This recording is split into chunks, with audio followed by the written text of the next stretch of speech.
യേശുക്രിസ്തുവിൻ്റെ നാമത്തിൽ എൻ്റെ സ്നേഹവന്ദനം അറിയിക്കുന്നു. നമുക്കൊരാശ്വാസം ലഭിക്കുന്നു. ആശ്വാസദായകനായ യേശു നമ്മുടെ മധ്യത്തിൽ കടന്നു വന്നിരിക്കുന്നു. സത്യമായൊരു മാനസാന്തരം കൃപയാൽ ദൈവം നമുക്ക് തന്നു. പ്രിയപ്പെട്ട ദൈവത്തിൻ്റെ ജനമേ, ഞാനും തിരിഞ്ഞ് ചിന്തിക്കുകയാണ്, യേശുക്രിസ്തുവിനെ കണ്ടെത്തിയില്ലായിരുന്നെങ്കിൽ എൻ്റെ സ്ഥിതി എന്താകുമായിരുന്നു? ഒരു ഭ്രാന്തനായി എവിടെയെങ്കിലും അലഞ്ഞു തിരിഞ്ഞ് നടക്കേണ്ട മനുഷ്യനായിരുന്നു ഞാൻ. എന്നാൽ എൻ്റെ നല്ല പ്രായത്തിൽ ക്രിസ്തുവിനെ കണ്ടെത്താനിടയായി. വാസ്തവത്തിൽ അനേകർ പലതും പ്രവർത്തിക്കുന്നു, പലതും ചെയ്യുന്നു, പല നന്മ പ്രവൃത്തികൾ ചെയ്യുന്നു. എന്നാൽ വാസ്തവമായ ഹൃദയത്തിൻ്റെ ശുദ്ധീകരണം, ഒരു രഹസ്യ വിശുദ്ധനായി തീരണം. യേശുക്രിസ്തുവിൻ്റെ അത്ഭുതകരം താണിറങ്ങി വന്ന് ഇത് യഹോവയ്ക്ക് വിശുദ്ധമെന്ന് എഴുതി കിട്ടണമെന്ന്, സത്യമായൊരു മാനസാന്തരം ലഭിക്കണമെന്ന്. ഒരു മാനസാന്തരം ലഭിക്കുക എന്തൊരു വലിയ സൗഭാഗ്യമാണ്. പ്രിയപ്പെട്ടവരെ, ഏത് സമയത്തും നാം ഈ ഭൂമിയിൽ നിന്ന് മാറ്റപ്പെടാം. എപ്പോൾ നാം കടന്നുപോയാലും ദൈവരാജ്യത്തിലെത്തുക എന്നുള്ള ഉറപ്പ് നമുക്ക് പ്രാപിക്കണം. അതാണ് ഏറ്റവും പരമപ്രധാനമായ കാര്യം. ജീവനുള്ള ക്രിസ്തുവിനെ കണ്ടെത്താൻ നമുക്ക് ഭാഗ്യം ലഭിച്ചു. ദൈവത്തിൻ്റെ വചനം കേൾക്കുവാൻ നമുക്ക് അവസരം ലഭിച്ചു. ഇനി ഒരിക്കലും നാം പിന്മാറിപ്പോകരുത്. നാം ഒരു രഹസ്യ വിശുദ്ധരായി തീരുമെന്നുള്ള വ്യക്തമായ തീരുമാനം ഇന്ന് നമുക്കെടുക്കണം. പത്രോസ്ലീഹയുടെ മാനസാന്തരത്തെക്കുറിച്ചാണ് ഇന്ന് അല്പസമയം ചിന്തിക്കാനായിട്ട് ആഗ്രഹിക്കുന്നത്. ശീമോൻ പത്രോസിൻ്റെ മാനസാന്തരം, ഒരു മാനസാന്തരം ലഭിക്കുക എന്തൊരു വലിയ സൗഭാഗ്യമാണ്. ഒരു മനം തിരിവ് ലഭിക്കുക, പാപ വഴികളോട് യാത്ര പറയാൻ ഇടയാകുക.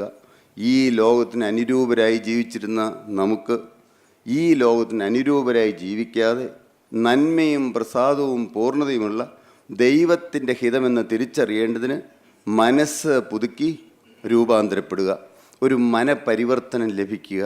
പ്രിയപ്പെട്ട ദൈവത്തിൻ്റെ ജനമേ, പത്രോസ്ലീഹയുടെ ജീവിതത്തിലേക്ക് തിരിഞ്ഞു നോക്കുമ്പോൾ പത്രോസ്ലീഹ കർത്താവിനെ കണ്ടെത്തി.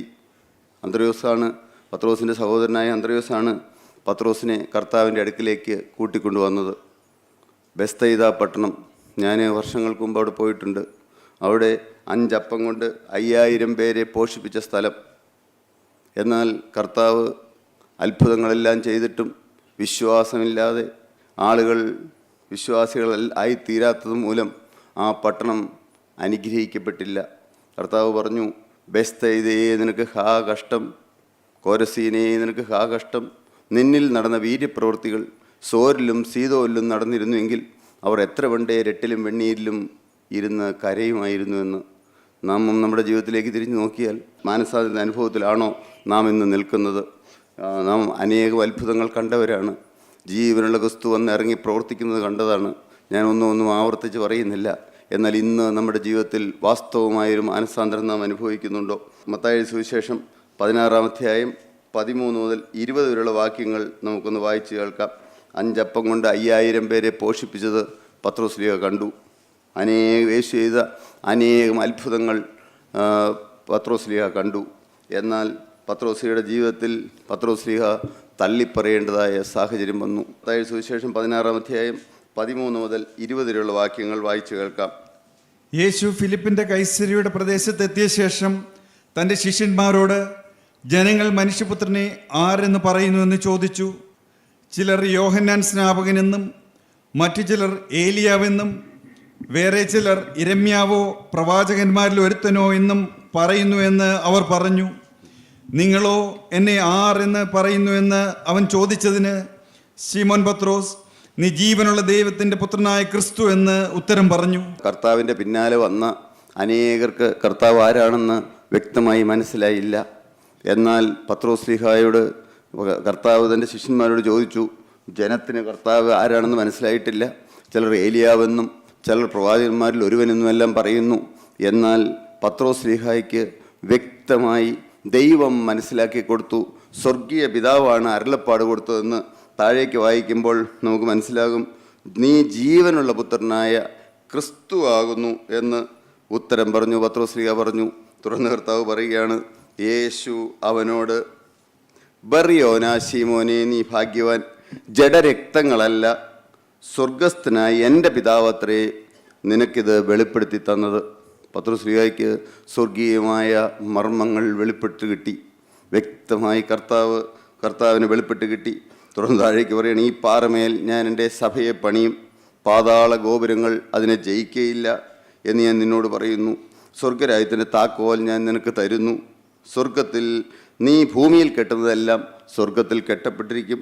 നീ ഭൂമിയിൽ കെട്ടുന്നതെന്നാണ് കൃത്യമായി പറയുന്നത്. നീ ഭൂമിയിൽ കെട്ടുന്നതെല്ലാം സ്വർഗത്തിൽ കെട്ടപ്പെട്ടിരിക്കും.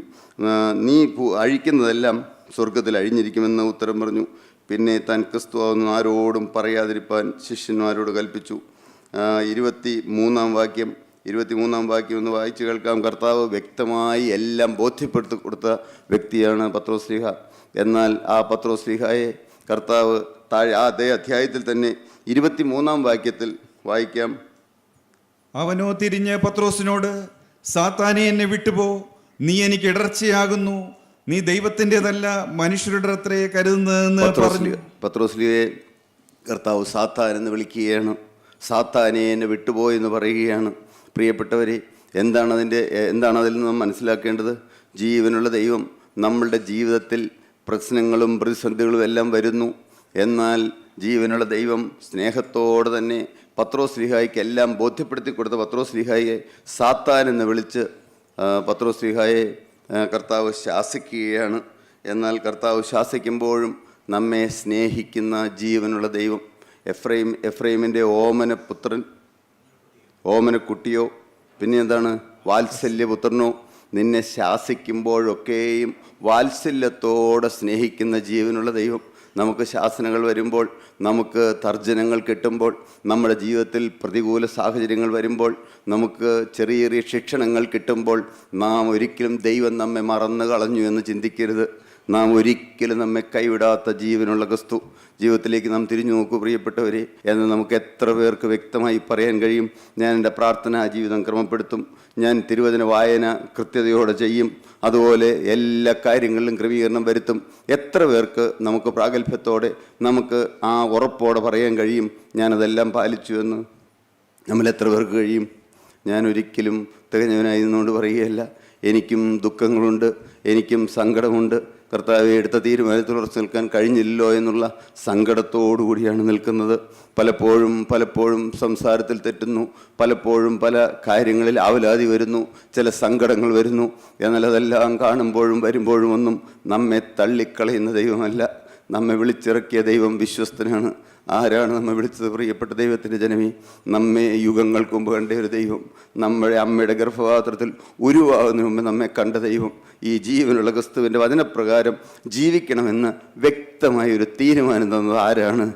നമ്മെ അറിയുന്ന ജീവനുള്ള ദൈവം. നാം ചിന്തിക്കുന്നുണ്ടോ എന്തുകൊണ്ടാണ് നമുക്ക് ഇവിടെ ഒരുമിച്ച് ചേർന്ന് വരാനിടയായത്?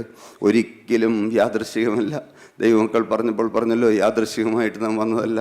യുഗപരിപാടിയിൽ നമ്മെയും ദൈവം ഉൾപ്പെടുത്തി നിത്യ സ്വർഗരാജ്യത്തിൽ നമ്മെയും ഇരുത്തുവാനായി കർത്താവ് നമ്മെ കണ്ടു. പ്രിയപ്പെട്ട ദൈവത്തിൻ്റെ ജനമേ, എന്നാൽ ഇന്ന് നാം തള്ളിപ്പറയുന്നവരാണോ? ഇന്നും തള്ളിപ്പറയുന്ന അവസ്ഥയിലാണോ? എന്നാൽ കർത്താവ് പത്രോസിനെ ശാസിച്ചു. 17-ാം അധ്യായത്തിൻ്റെ ആദ്യത്തെ ഭാഗത്തേക്ക് വരുമ്പോൾ 6 ദിവസം കഴിഞ്ഞ ശേഷം വായിക്കാം. 6 ദിവസം കഴിഞ്ഞ ശേഷം യേശു പത്രോസിനെയും യാക്കോബിനെയും അവൻ്റെ സഹോദരനായ യോഹന്നാനെയും കൂട്ടി തനിച്ച് ഒരു ഉയർന്ന മലയിലേക്ക് കൊണ്ടുപോയി അവരുടെ മുമ്പാകെ രൂപാന്തരപ്പെട്ടു. അവൻ്റെ മുഖം സൂര്യനെ പോലെ ശോഭിച്ചു, അവൻ്റെ വസ്ത്രം വെളിച്ചം പോലെ വെള്ളയായി തീർന്നു. മോശയും ഏലിയാവും അവനോട് സംഭാഷിക്കുന്നതായി അവർ കണ്ടു. അപ്പോൾ പത്രോസ് യേശുവിനോട്, കർത്താവേ, നാം ഇവിടെ ഇരിക്കുന്നത് നന്ന്.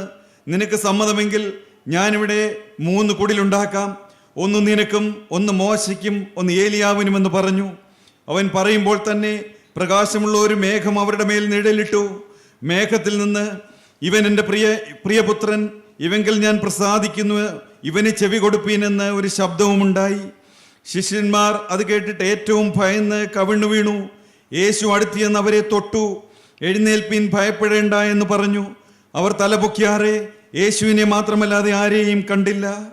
സാത്താനെ എന്ന് വിളിച്ച് 16-ാം അധ്യായത്തിൻ്റെ 23-ാം വാക്യത്തിൽ സാത്താനെ എന്ന് വിളിച്ച് പത്രോസിനെ ശാസിച്ച ജീവനുള്ള ദൈവം പത്രോസിനെ തള്ളിക്കളയാതെ 17-ാം അധ്യായത്തിലേക്ക് വന്നപ്പോൾ ആ പത്രോസിനെയും കൊണ്ട് മറുരൂപമലയിലേക്ക് കൊണ്ടുപോവുകയാണ്. പത്രോസിനെയും യാക്കോബിനെയും യോഹന്നാനെയും മറുരൂപമലയിൽ കൊണ്ടുപോകുന്നു. പ്രാർത്ഥനയിൽ നാം സമയം ചെലവഴിക്കുന്നുണ്ടോ?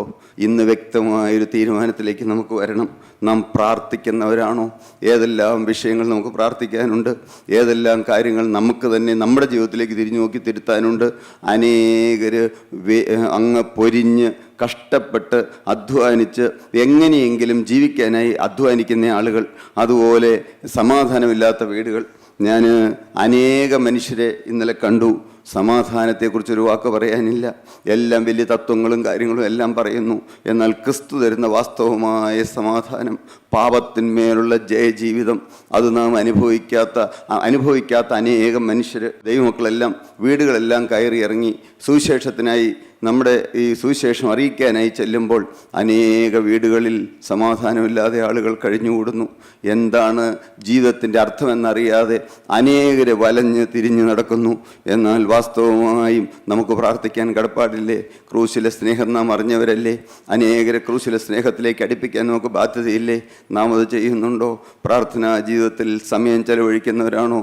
പ്രാർത്ഥനയിൽ നാം സമയം ചെലവഴിച്ചാൽ മറുരൂപമലയിൽ കർത്താവ് അന്ന് യാക്കോബിനെയും യോഹന്നാനെയും പത്രോസിനെയും കൂട്ടിക്കൊണ്ടുപോയി അവിടെ പ്രത്യക്ഷപ്പെട്ടതുപോലെ യേശുക്രിസ്തുവിൻ്റെ പ്രത്യക്ഷത ലഭിക്കുക, ജീവനുള്ള ദൈവം നമ്മോട് സംസാരിക്കുക, സ്വർഗത്തിൽ നിന്ന് കിട്ടുന്ന അരുളപ്പാടുകൾ അനേകരോട് പ്രസ്താവിപ്പാൻ, ജനത്തോട് പ്രസ്താവിപ്പാൻ പ്രാർത്ഥനാ ജീവിതം നമ്മുടെ ജീവിതത്തിലുണ്ടോ? ഞാനും ലജ്ജയോടെ ഞാൻ ഓർത്തു, കർത്താവെ 31-ാം തീയതി വ്യക്തമായി തീരുമാനമെടുത്തു, ഞാൻ ഒരു മിനിമം 1 മണിക്കൂറെങ്കിലും ഇരുന്ന് പ്രാർത്ഥിക്കുമെന്ന്. എന്നാൽ പ്രിയപ്പെട്ടവരെ, സാധിച്ചില്ല. പലവിധ തിരക്കുകൾ.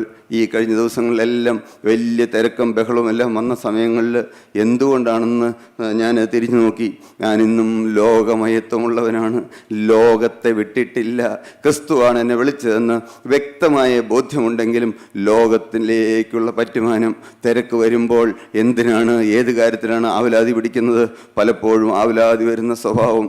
പ്രിയപ്പെട്ടവരെ, നമുക്കതെല്ലാം വിട്ടുകളഞ്ഞിട്ട് നമ്മുടെ ലക്ഷ്യത്തിലേക്ക് നോക്കിക്കൊണ്ട് ക്രൂശിൽ നമുക്ക് വേണ്ടി ജീവൻ തന്ന ക്രിസ്തുവിനെ മാത്രം നോക്കിക്കൊണ്ട് നമുക്ക് നമ്മുടെ ജീവിതയാത്ര തുടരണം. പത്രോസിനെ ആ ഏകാന്തതയിൽ, പത്രോസിനെ അന്ന് മറുരൂപമലയിലേക്ക് കൂട്ടിക്കൊണ്ടുപോയ ജീവനുള്ള ക്രിസ്തു ആ പത്രോസിനെ സ്നേഹിച്ചതുപോലെ നമ്മെ ഓരോരുത്തരെയും സ്നേഹിച്ച് ഇന്ന് വിളിച്ച് വേർതിരിച്ച് ഇവിടെ കൊണ്ടുവന്നിരുത്തിയിരിക്കുകയാണ്. ലൂക്കോസ് സുവിശേഷം 5-ാം അധ്യായത്തിൻ്റെ 1 മുതൽ 11 വരെയുള്ള വാക്യം. അവൻ ഗന്നസരേത്ത് തടാകത്തിന്റെ കരയിൽ നിൽക്കുമ്പോൾ പുരുഷാരം ദൈവവചനം കേൾക്കേണ്ടതിന് അവനെ തിക്കിക്കൊണ്ടിരുന്നു. അപ്പോൾ 2 പടക് കരയ്ക്കടുത്ത് നിൽക്കുന്നത് അവൻ കണ്ടു. മീൻപിടുത്തക്കാർ അവയിൽ നിന്ന് ഇറങ്ങി വല കഴുകുകയായിരുന്നു. ആ പടകുകളിൽ ശീമോനുള്ളതായ ഒന്നിൽ അവൻ കയറി കരയിൽ നിന്ന് അല്പം നീക്കണമെന്ന് അവനോട് അപേക്ഷിച്ചു. അങ്ങനെ അവൻ പടകിലിരുന്ന് പുരുഷാരത്തെ ഉപദേശിച്ചു. സംസാരിച്ചു തീർന്നപ്പോൾ അവൻ ശീമോനോട്, ആഴത്തിലേക്ക് നീക്കി മീൻപിടുത്തത്തിന് വലയിറക്കുവീനെന്ന് പറഞ്ഞു. അതിന് ശീമോൻ, നാഥ, ഞങ്ങൾ രാത്രി മുഴുവനും അധ്വാനിച്ചിട്ടും ഒന്നും കിട്ടിയില്ല. എങ്കിലും നിന്റെ വാക്കിന് ഞാൻ വലയിറക്കാമെന്ന് ഉത്തരം പറഞ്ഞു. അവർ അങ്ങനെ ചെയ്തപ്പോൾ പെരുത്ത മീൻകൂട്ടം അകപ്പെട്ടു. വല കീറാറായി. അവർ മറ്റേ പടകിലുള്ള കൂട്ടാളികൾ വന്ന് സഹായിക്കുവാൻ അവരെ മാടി വിളിച്ചു. അവർ വന്ന് പടക് 2 മുങ്ങുമാറാകുവോളം നിറച്ചു. ശീമോൻ പത്രോസ് അത് കണ്ടിട്ട് യേശുവിൻ്റെ കാൽക്കൽ വീണു. കർത്താവേ, ഞാൻ പാപിയായ മനുഷ്യനാകൊണ്ട് എന്നെ വിട്ടുപോകണമേ എന്ന് പറഞ്ഞു. അവർക്കുണ്ടായ മീൻപിടുത്തത്തിൽ അവനും അവനോട് കൂടെയുള്ളവർക്ക് എല്ലാവർക്കും സംഭ്രമം പിടിച്ചിരുന്നു. ശീമോന്റെ കൂട്ടാളികളായ യാക്കോബ്, യോഹന്നാൻ എന്ന സെബദി മക്കൾക്കും ഔവണ്ണം തന്നെ.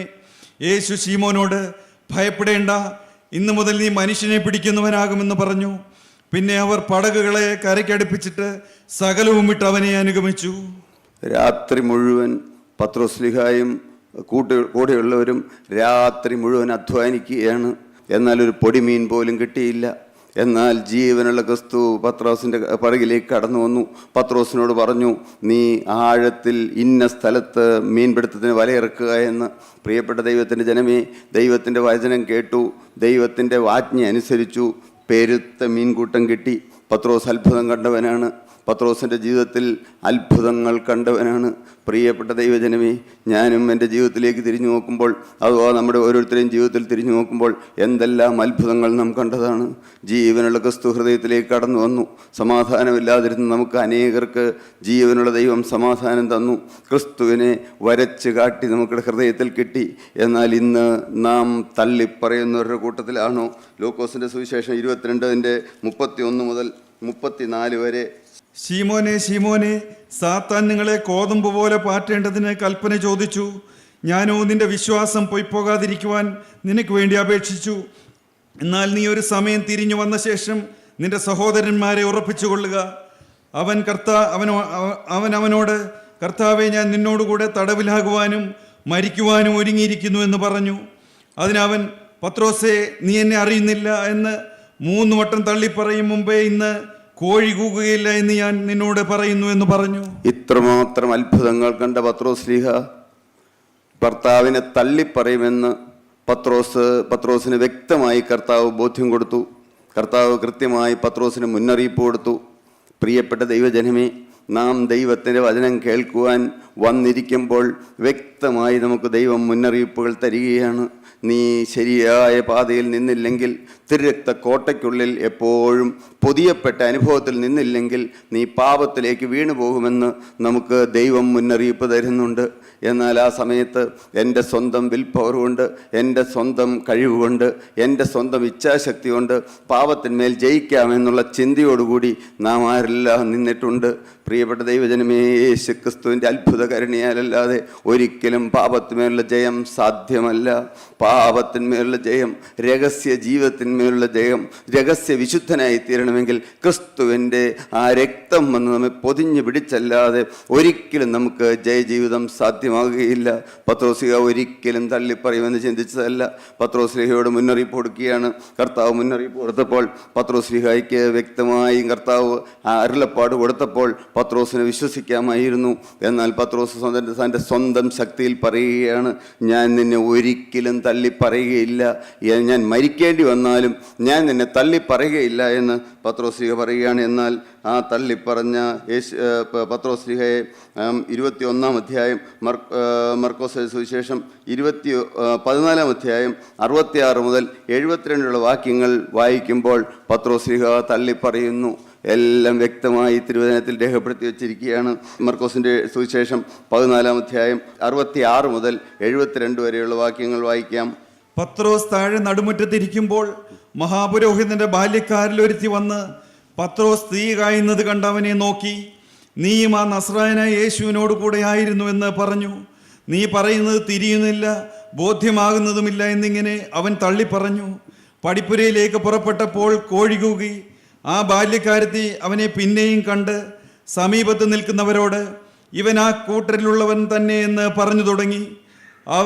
അവൻ പിന്നെയും തള്ളിപ്പറഞ്ഞു. കുറെ നേരം കഴിഞ്ഞിട്ട് അരികെ നിന്നവർ പത്രോസിനോട്, നീ ആ കൂട്ടത്തിലുള്ളവൻ സത്യം ഗലീലക്കാരനല്ലോ എന്ന് പറഞ്ഞു. നിങ്ങൾ പറയുന്ന മനുഷ്യനെ ഞാൻ അറിയുന്നില്ല എന്ന് അവൻ പ്രാകുവാനും ആണയിടുവാനും തുടങ്ങി. ഉടനെ കോഴി 2ാമതും കൂകി.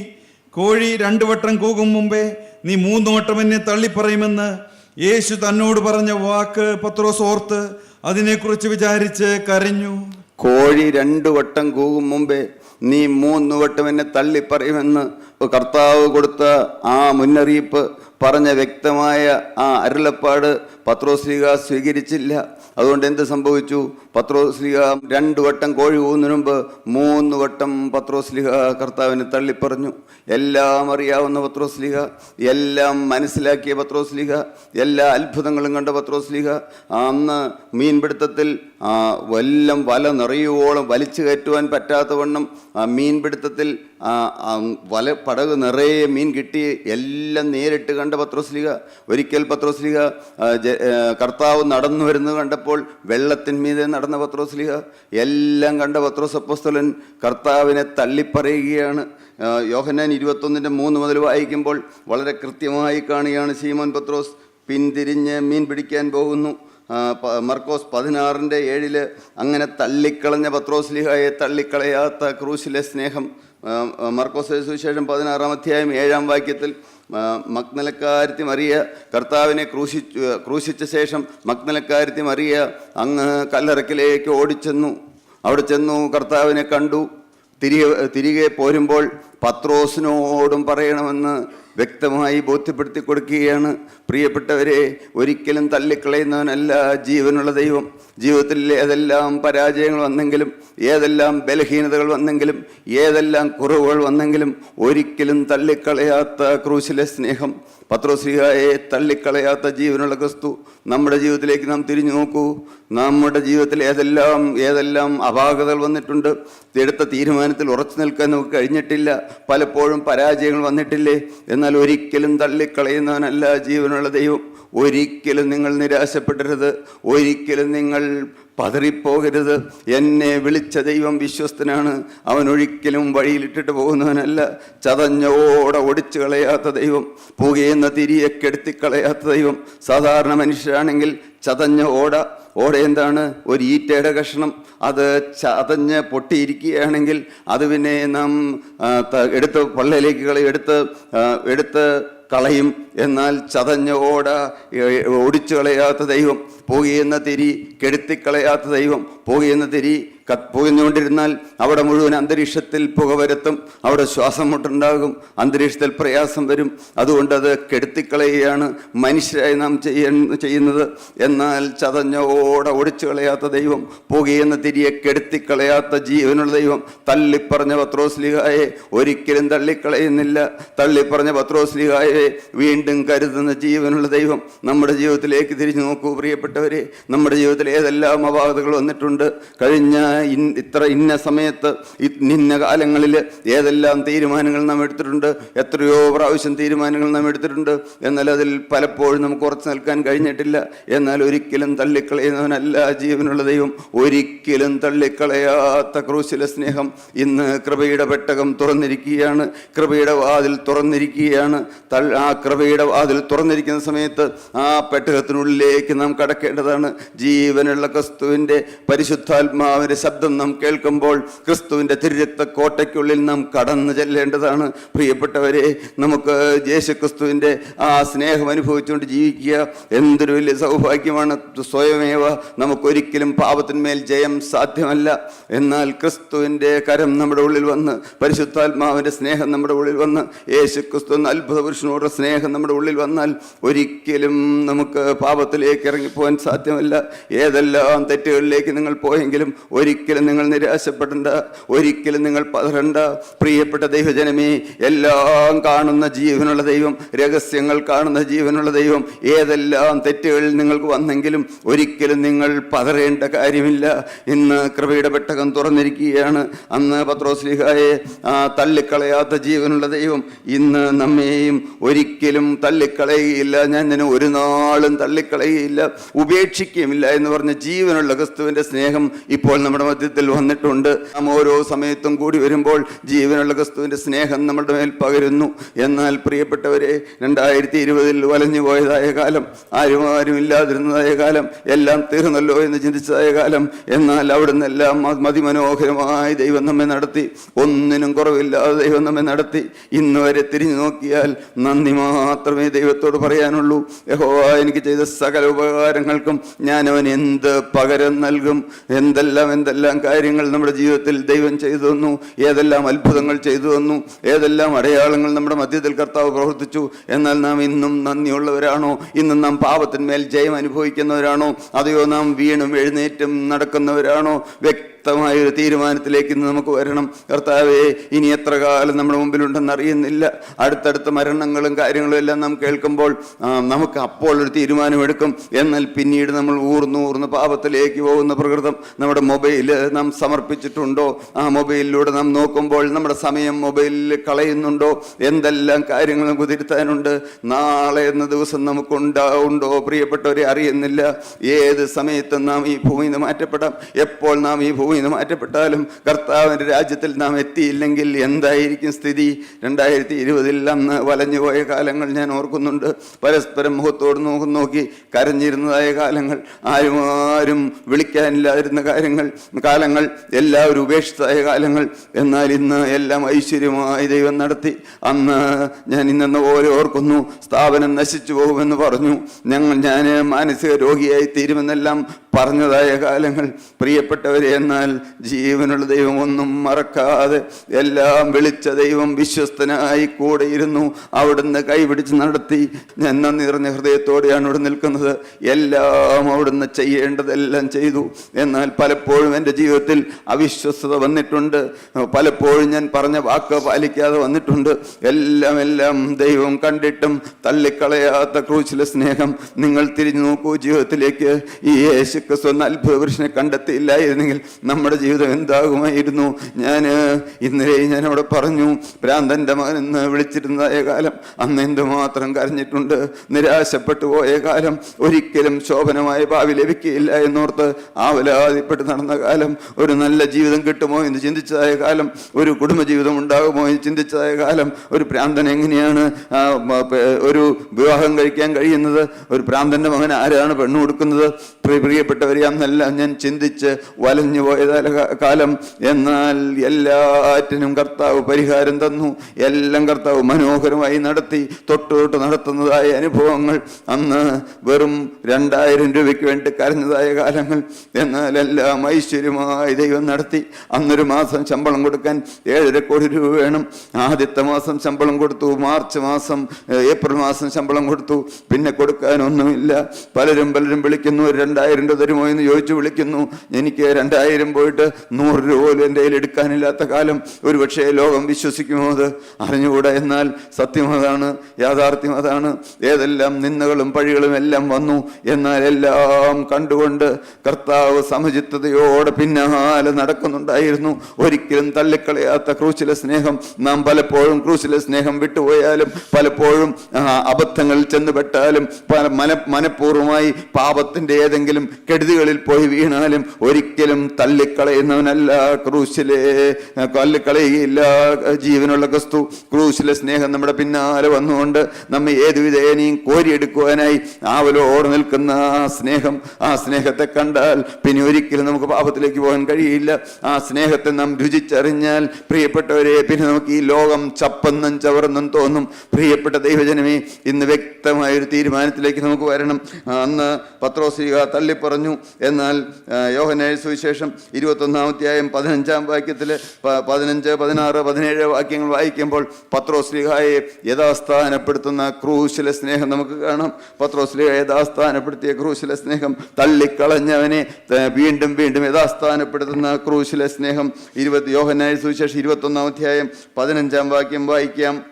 അവർ പ്രാതൽ കഴിച്ച ശേഷം യേശു ശീമോൻ പത്രോസിനോട്, യോഹന്നാന്റെ മകനായ ശീമോനെ, നീ ഇവരിൽ അധികമായി എന്നെ സ്നേഹിക്കുന്നുവോ എന്ന് ചോദിച്ചു. യോഹന്നാന്റെ മകനായ ശീമോനെ, നീ ഇവരിൽ അധികമായി എന്നെ സ്നേഹിക്കുന്നുവോ എന്ന് ചോദിച്ച് തള്ളിപ്പറഞ്ഞ പത്രോസ്ലീഹയെ 3 പ്രാവശ്യം പത്രോസ്ലീഹ തള്ളിപ്പറഞ്ഞെങ്കിൽ ആ 3 പ്രാവശ്യവും യഥാസ്ഥാനപ്പെടുത്തിയാണ്. യോഹന്നാന്റെ മകനായ ശീമോനെ, നീ ഇവരിൽ അധികമായി എന്നെ സ്നേഹിക്കുന്നുവോ? 16-ാം വാക്യം. രണ്ടാമതും അവനോട്, യോഹന്നാന്റെ മകനായ ശീമോനെ, നീ എന്നെ സ്നേഹിക്കുന്നുവോ എന്ന് ചോദിച്ചു. സ്നേഹിക്കുന്നു എന്ന് വീണ്ടും പറയിപ്പിക്കുകയാണ്. 3-ാം പ്രാവശ്യം വീണ്ടും പറയുകയാണ്. 17-ാം വാക്യം. മൂന്നാമതും അവനോട്, യോഹന്നാന്റെ മകനായ ശീമോനെ, നിനക്കെന്നോട് പ്രിയമുണ്ടോ എന്ന് ചോദിച്ചു.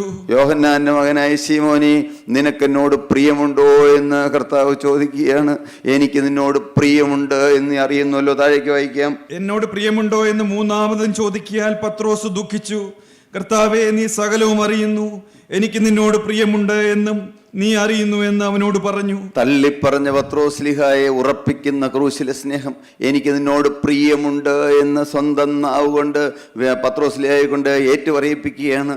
പ്രിയപ്പെട്ട ദൈവജനമേ, നമ്മെ വിളിച്ച ദൈവം വിശ്വസ്തനാണ്. അവൻ വഴിയിലിട്ടിട്ട് പോകുന്നവനല്ല.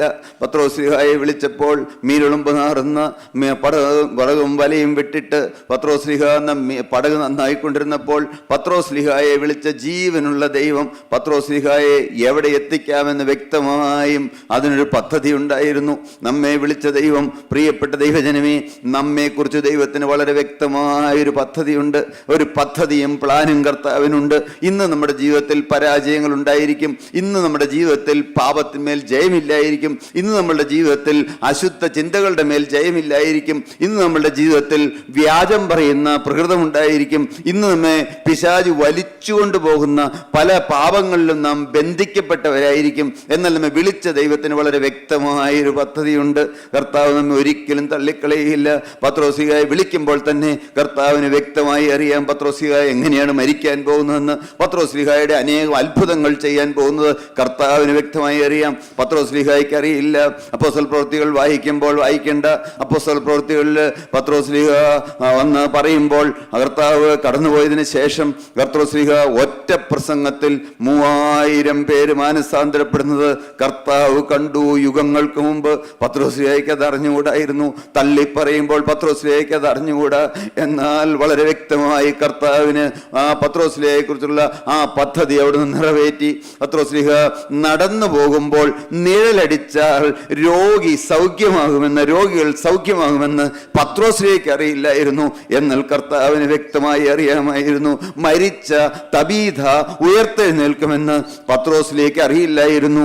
എന്നാൽ കർത്താവിന് വ്യക്തമായി പത്രോസ്ലിഹയെ വിളിക്കുമ്പോൾ തന്നെ വളരെ വ്യക്തമായും കർത്താവിന് അറിയാമായിരുന്നു. പ്രിയപ്പെട്ട ദൈവത്തിന്റെ ജനമേ, പ്രിയപ്പെട്ട മകളെ, ഇന്ന് നിനക്ക് ബലഹീനതകൾ ഉണ്ടായിരിക്കാം, ഇന്ന് നിങ്ങൾക്ക് പോരായ്മകൾ ഉണ്ടായിരിക്കാം. എന്നാൽ നമ്മെ വിളിച്ച ദൈവം വിശ്വസ്തനാണ്. അവൻ ഒരിക്കലും വഴിയിലിട്ടിട്ട് പോവുകയില്ല. നമ്മെ എന്തിനാണ് കർത്താവ് വിളിച്ചത്? നമ്മെ ജീവനുള്ള കർത്താവ് വിളിച്ചത് അവിടുത്തെ രാജ്യത്തിൽ എത്തിക്കാനാണ്.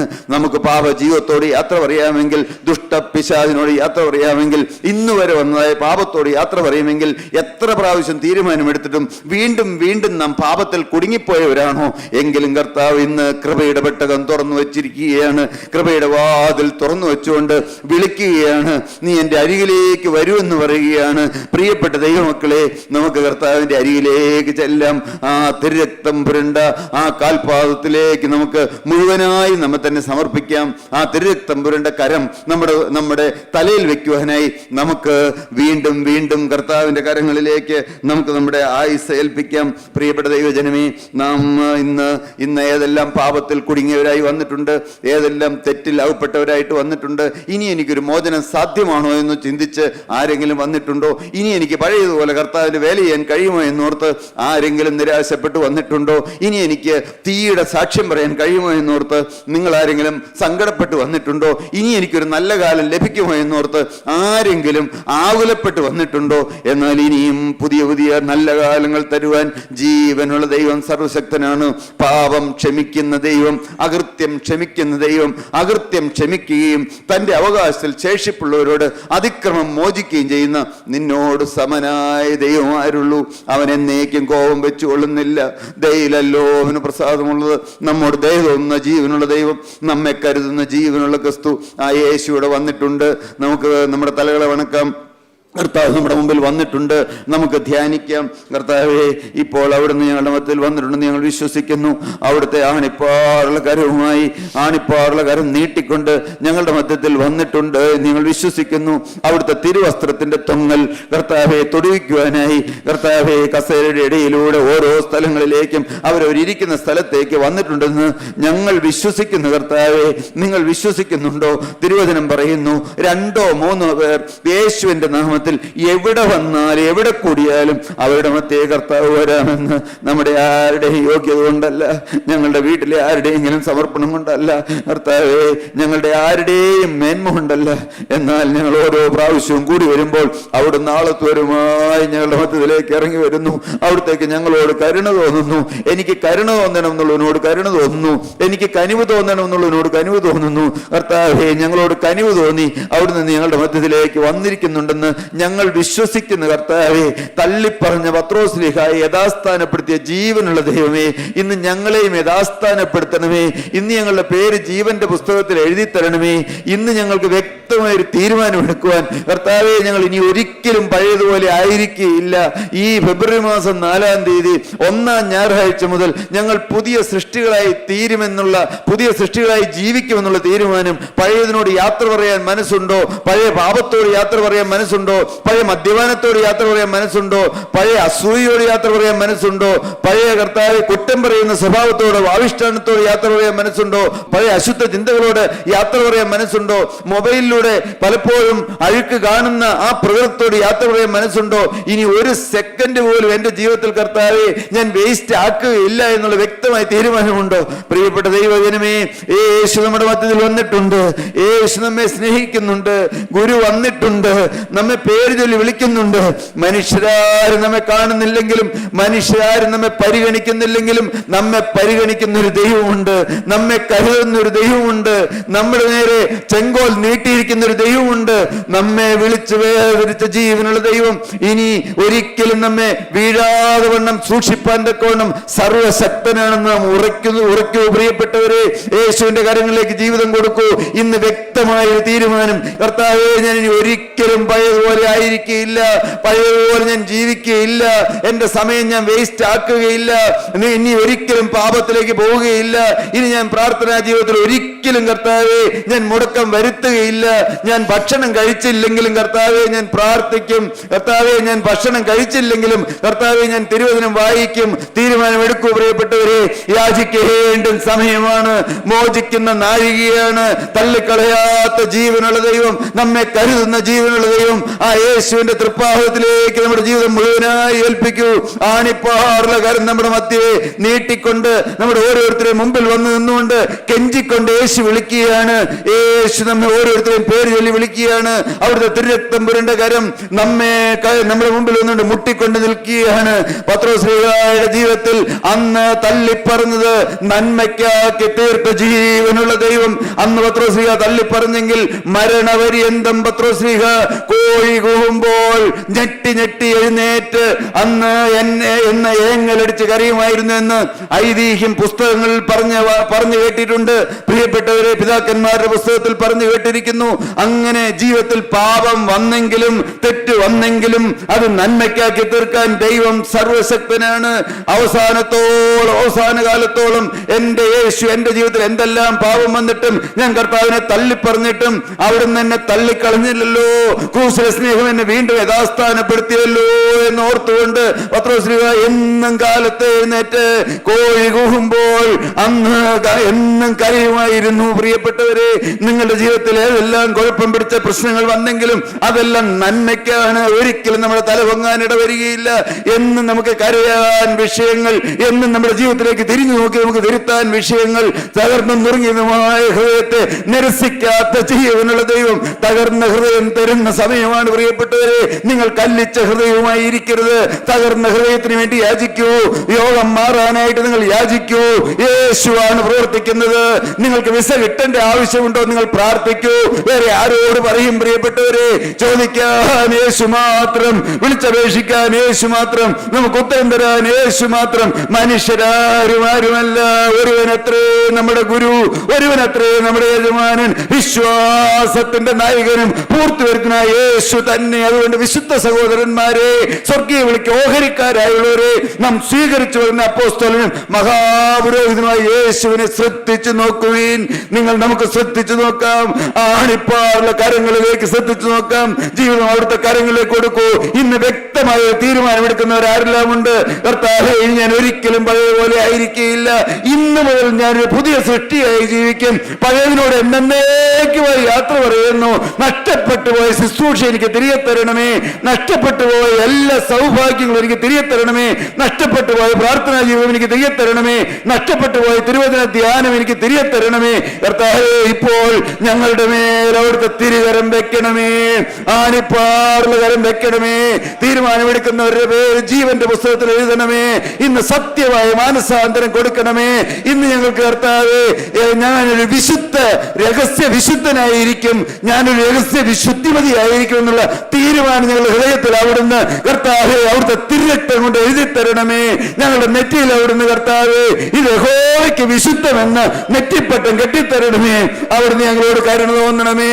അവിടുന്ന് ഞങ്ങളോട് മനസ്സലിയണമേ. തീരുമാനമെടുക്കുന്നവര് കർത്താവിന്റെ കാര്യങ്ങളിലേക്ക് ജീവിതം കൊടുത്തുകൊണ്ട് പറയൂ, യേശുവേ ഇന്നു മുതൽ ഞാൻ നിന്റെ വക. എന്റെ യേശുവേ ഇന്നു മുതൽ ഞാൻ നിന്റെ വക.